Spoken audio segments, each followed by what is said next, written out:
Hi, and welcome to Lavonne's Kitchen. Today we're in the kitchen just giving you a quick tip on how to layer your lasagna. So, follow me.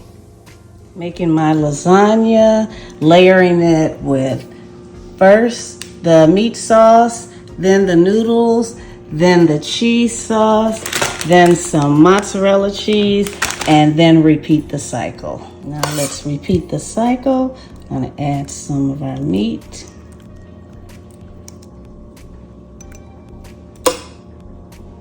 We're going to add another layer of our noodles. Now a layer of our ricotta cheese mixture. My final layer is cheese. I think that's thick enough. See how thick that is?